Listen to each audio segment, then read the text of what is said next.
Dieback गुलाब में होने वाली एक बहुत ही कॉमन सी प्रॉब्लम है, जो कि अक्सर हम सभी के गुलाब में हो ही जाती है। और ये एक ऐसी प्रॉब्लम है जिसका अगर आप टाइम से इलाज नहीं करते हैं तो धीरे धीरे ये आपके पूरे गुलाब के पौधे को ख़त्म कर देती है। ये बेसिकली एक फंगस प्रॉब्लम होती है, जो गुलाब के पौधे में इस तरह से या तो टहनियों में ऊपर की तरफ से शुरू होती है, और या फिर जो आपका ग्राफ्टेड पार्ट होता है वहाँ से शुरू होती है। तो ये जो प्रॉब्लम है, ये अगर टहनियों में ऊपर की तरफ से शुरू होती है तो इसे अगर टाइम से कंट्रोल कर लिया जाए तो इसे रोका जा सकता है। लेकिन अगर ये जो प्रॉब्लम है ये आपके ग्राफ्टेड पार्ट के पास से शुरू हो रही है तो फिर उस गुलाब को बचाना थोड़ा सा मुश्किल हो जाता है। वैसे तो ये जो प्रॉब्लम है वो साल में कभी भी आपके गुलाब के पौधे के ऊपर दिखाई दे सकती है। लेकिन फिर भी जब मौसम बदलता है, जैसे सर्दी से गर्मी या फिर गर्मी से सर्दियाँ स्टार्ट होती है, या फिर जैसे अभी मानसून सीज़न चल रहा है, तो इस समय पर ये प्रॉब्लम आपके गुलाब के पौधे में ज़्यादा नज़र आती है। क्योंकि इस समय पर क्या होता है कि बारिश होती रहती है, जिसके कारण आपकी जो प्लांटर की मिट्टी है वो सूखती नहीं है, और लगातार अगर मिट्टी गीली रहती है तो उसके कारण आपके जो गुलाब का प्लांट है उसके अंदर फंगस लगने के चांसेस ज़्यादा रहते हैं। बारिश के अलावा भी अगर आप अपने गुलाब के पौधे में ज़्यादा पानी देते हैं या फिर कम पानी देते हैं तो दोनों ही कंडीशन में आपके गुलाब के पौधे के ऊपर ये प्रॉब्लम आ सकती है। इसलिए जब भी अपने गुलाब के पौधे में वाटरिंग करें तो थोड़ा सा ध्यान से करें। न तो अपने पौधे में ओवर वाटरिंग करें और ना ही पौधे की मिट्टी को पूरा सूखने दें। और जिस भी पॉट में आपने अपने गुलाब के पौधे को लगा रखा है उसका जो ड्रेनेज होल है उसको भी टाइम टू टाइम चेक करते रहें कि वो जो ड्रेनेज होल है वो कहीं बंद तो नहीं हो गया है। और स्पेशली इस समय जब बारिश हो रही है तो इस समय तो आप अपने जो पॉट है उसका ड्रेनेज होल चेक करते रहें, नहीं तो आपके जो प्लांटर है उसमें पानी खड़ा रहेगा, जिसके कारण आपका जो पौधा है उसकी जड़ें गलने लग जाएगी, जिसके कारण आपके गुलाब के पौधे के खराब होने के चांसेस ज़्यादा हो जाते हैं। गुलाब को पोषक तत्वों से भरपूर एसिटिक सॉइल पसंद है। तो अगर आप अपने गुलाब के पौधे को ऐसी सॉइल देते हैं जिसमें न्यूट्रिशन की कमी होती है, या फिर उसका जो पीएच लेवल है वो सही नहीं रहता है, तो उसके कारण भी आपके गुलाब के पौधे के ऊपर ये प्रॉब्लम आ सकती है। और इसके अलावा भी कई तरह की बीमारियां आपके गुलाब के प्लांट के ऊपर आ सकती है। इससे बचने के लिए हमेशा टाइम टू टाइम अपने गुलाब के प्लांट को अच्छे से फर्टिलाइज करते रहें, ताकि उसे अच्छे से पोषण मिलता रहे और आपका जो गुलाब का प्लांट है वो हेल्दी से ग्रोथ करता रहे। अगला कारण हो सकता है प्रॉपर सनलाइट न मिलना। गुलाब के पौधे को अच्छी ग्रोथ के लिए, अच्छी फ्लावरिंग के लिए 5 से 6 घंटे की अच्छी धूप बहुत ही ज़रूरी रहती है।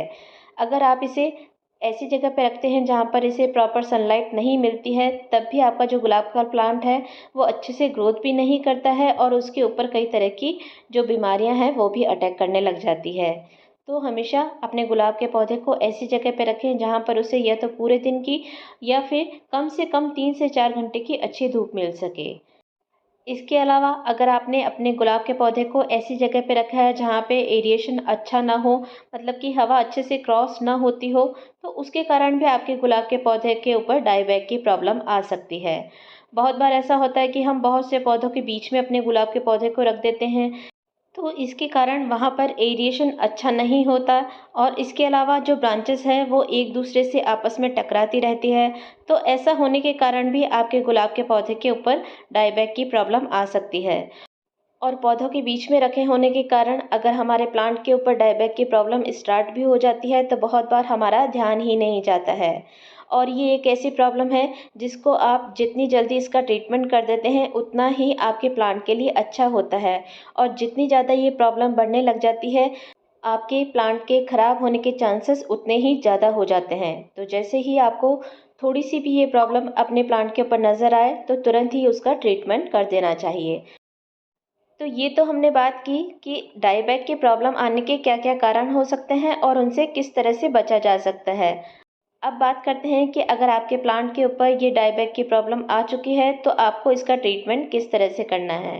तो जैसा कि आप देख रहे होंगे कि मेरे भी प्लांट के ऊपर इस तरह से डाईबैक की प्रॉब्लम आ रखी है। तो सबसे पहले तो जिन भी ब्रांचेस पे इस तरह की डाईबैक की प्रॉब्लम नज़र आ रही है उन्हें सबसे पहले तो कट करना होगा। ध्यान रखिए, इसे कट करने के लिए किसी भी टूल का यूज़ ही कीजिए, हाथ से तोड़कर अलग करने की गलती ना करें।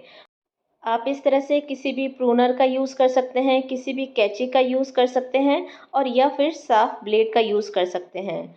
बस जिस भी टूल का यूज़ आप कर रहे हैं वो एकदम शार्प होना चाहिए, ताकि हम जब कट लगाएं तो एकदम नीट कट लगे।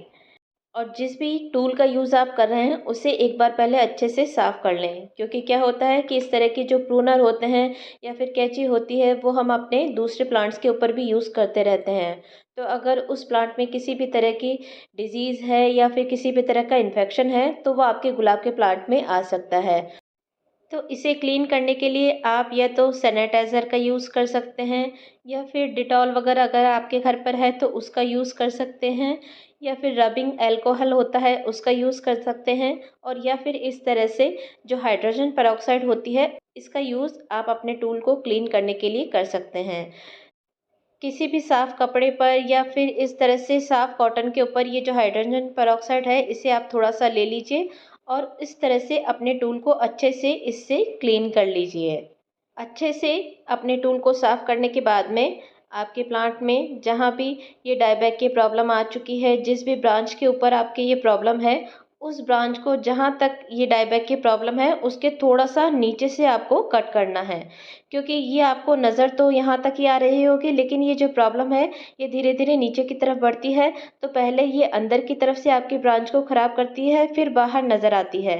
तो इस तरह से थोड़ा सा नीचे से ही आप अपनी ब्रांच को कट करिए, नहीं तो ये आपकी जो प्रॉब्लम है वो जहाँ से आप कट करेंगे उसके नीचे से वापस से शुरू हो जाएगी।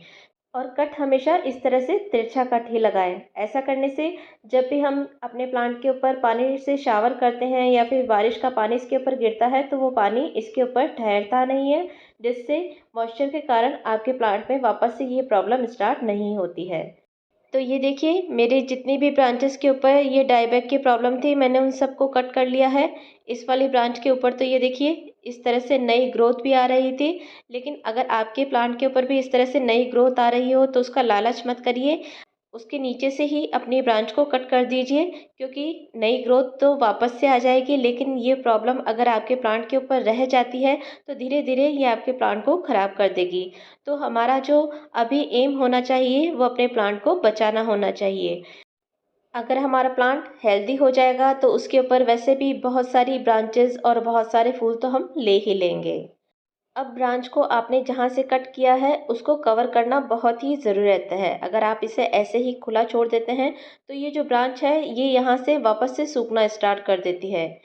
इसलिए या तो आप इसके ऊपर कोई भी अच्छा सा फंजीसाइड पाउडर लगा दीजिए।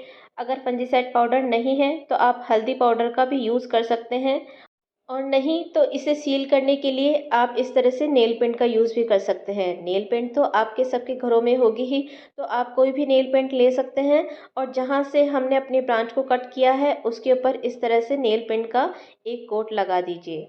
नेल पेंट लगाने से ये जो ब्रांच हमने कट की है वो यहाँ से सील हो जाएगी, तो इसके ऊपर ना तो मॉइस्चर लगेगा और ना ही किसी तरह का इसके ऊपर इन्फेक्शन होगा।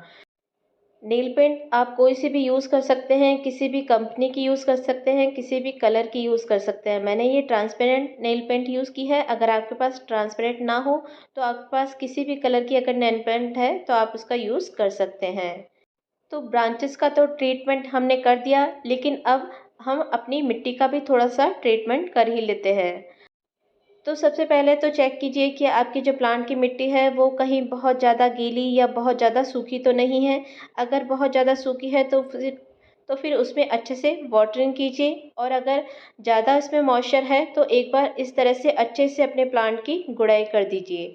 क्योंकि जैसा कि मैंने अभी बताया कि अभी मानसून सीज़न चल रहा है तो अभी जो हमारे प्लांट की मिट्टी है वो आसानी से सूखती नहीं है, हमेशा गीली ही रहती है। तो इसके कारण ये जो प्रॉब्लम है वो हमारे प्लांट्स में ज़्यादा आ रही है। तो जैसे ही बारिश रुके या आपको लगे कि कुछ देर तक बारिश नहीं होने वाली है तो आप अपने प्लांट की मिट्टी की अच्छे से इस तरह से गुड़ाई कर दीजिए। और हाँ, ड्रेनेज होल भी अच्छे से चेक कर लीजिए कि कहीं आपका ड्रेनेज होल बंद तो नहीं हो गया है। मिट्टी में अगर किसी तरह का फंगस हो तो हमारा प्लांट भी इन्फेक्टेड हो सकता है। तो मिट्टी में से फंगस को हटाने के लिए या तो किसी भी अच्छे से फंजीसाइड का यूज़ कर सकते हैं और या फिर इस तरह से आप दालचीनी पाउडर का यूज़ कर सकते हैं। मैंने ये इस तरह से, ये देखिए, ये करीबन हाफ़ टी स्पून दालचीनी पाउडर लिया है और इसे कुछ इस तरह से मिट्टी में स्प्रिंकल कर दिया है। अच्छे से मिट्टी में डालने के बाद में एक बार अच्छे से मिट्टी में इसे मिक्स कर दीजिए। अभी पानी देने की ज़रूरत नहीं है क्योंकि अभी वैसे ही बारिश होती ही रहती है। तो आप देख ही पा रहे होंगे कि जो मेरे प्लांट की मिट्टी है वो वैसे भी गीली है, सूखी नहीं है।